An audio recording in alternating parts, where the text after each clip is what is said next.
identity passport for young carers in Norfolk is being rolled out this month.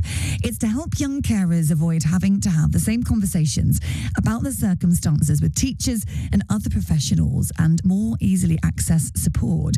The Carers Identity Passport outlines some of the additional needs a young carer may have, including flexibility with homework deadlines and things like access to a phone in case of emergencies. So to talk us through it, Claire Pedersen's from the Young Carers and Families Service at Voluntary Norfolk, and Sophie Little and Sharon Brooks are from Carers Voice Norfolk and Waveney, and all join me this morning. Morning. Good morning. Mm-hmm.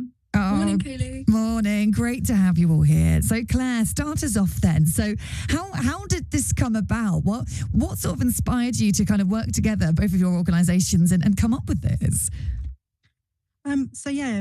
We work with young carers across the whole of Norfolk, and basically they're young people who help look after someone at home or within their wider community. And it can be looking after a parent with a long-term illness, a sibling with additional needs, or experiencing mental health difficulties.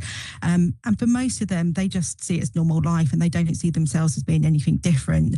Over the last year, we've supported just under 1,500 young carers and families. And when we've spoken to them, one of the things that's come up consistently is how frustrating it can be for them to have to continuously repeat their story to everyone they get involved with.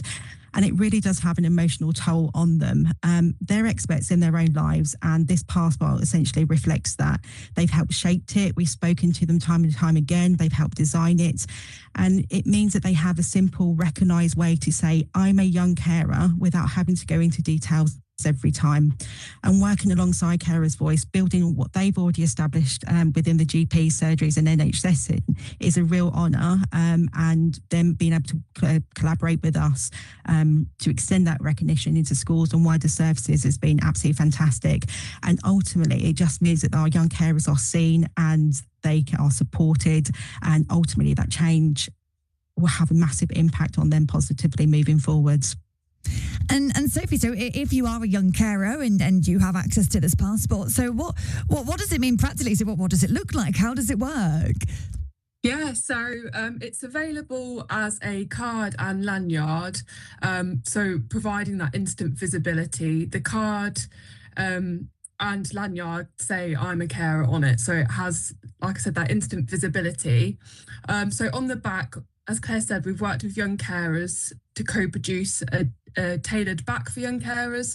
So the card on the back includes 4 symbols that young carers can use, particularly within education settings, to discreetly ask for support. So there's the I need access to a phone in case of an emergencies. I may arrive late or need to leave early. I need more time to complete my homework, and I may need to leave class to take a break. So they're the 4 icons on the back of the card. The card also has a QR code and link to a website that has information available for all age carers across Norfolk and Waveney to access as well. And Sharon, so when you sort of spoke to young carers, and I know they've been a huge part in putting this together with you as well, but when you said that we're going to do this and we're going to launch this passport, what was their reaction? I think they're absolutely delighted. They're just so positive about it. It's such a good project, and in order to be recognised when they want to be. So it's not something that they've got the choice of either having it as the lanyard around their neck, or they've got it as a digital image as well. So it's up to them when they want to be recognised and identified. But it gives them that support and confidence so that they are recognised and identified and valued. And Claire, so they're being rolled out this month. So do we have similar schemes already, for older carers or other schemes like this? Or this is quite kind of a first, really? So this card as well is available for adult carers as well. So this is within Carers Voice. There are schemes, but there are other identity cards available out there as well, and support for adult carers. Obviously, we focus on young carers and supporting them for this. But yeah, there are other organisations out there. So if there is requiring help, even with Voluntary Norfolk, we have an adult carer service as well. So there is universal support out there for people. And Sophie, what kind of a difference do you hope this will make, particularly for the young carers?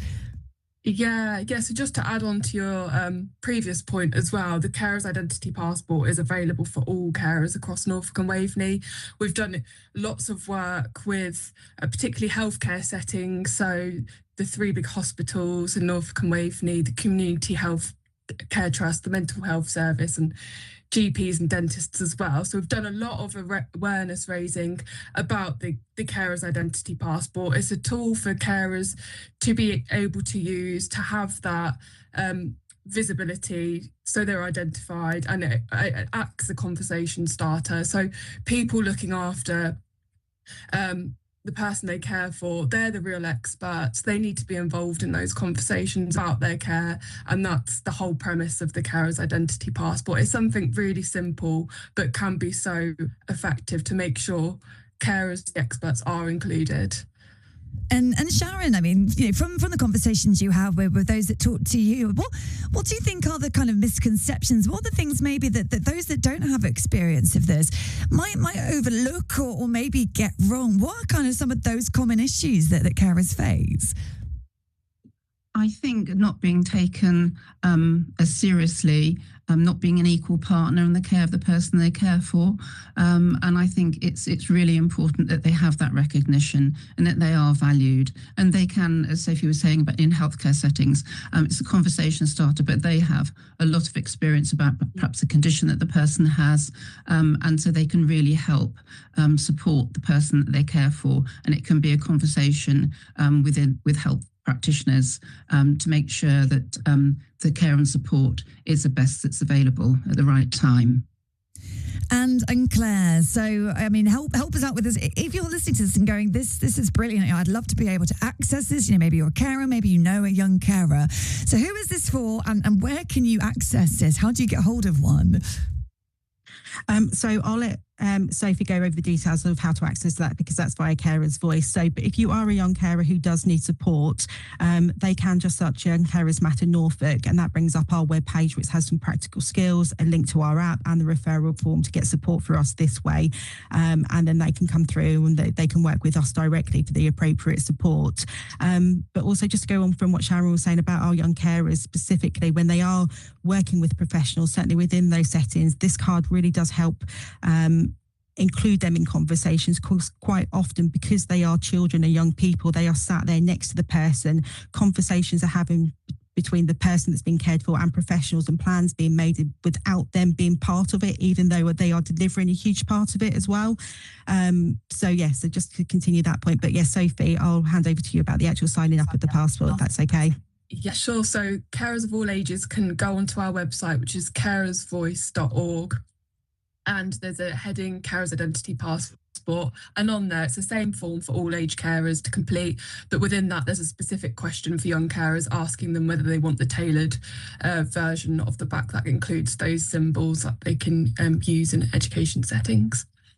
Well, it's great to have all of you on, and then I know it's been a huge collaboration, and also working with carers on this as well. So congratulations on almost being there, being rolled out this month, and the Carers Identity Passport. Big thank you to Claire Patterson from the Young Carers and Family Service at Voluntary Norfolk, and Sophie Little and Sharon Brooks from Carers Voice Norfolk and Waveney.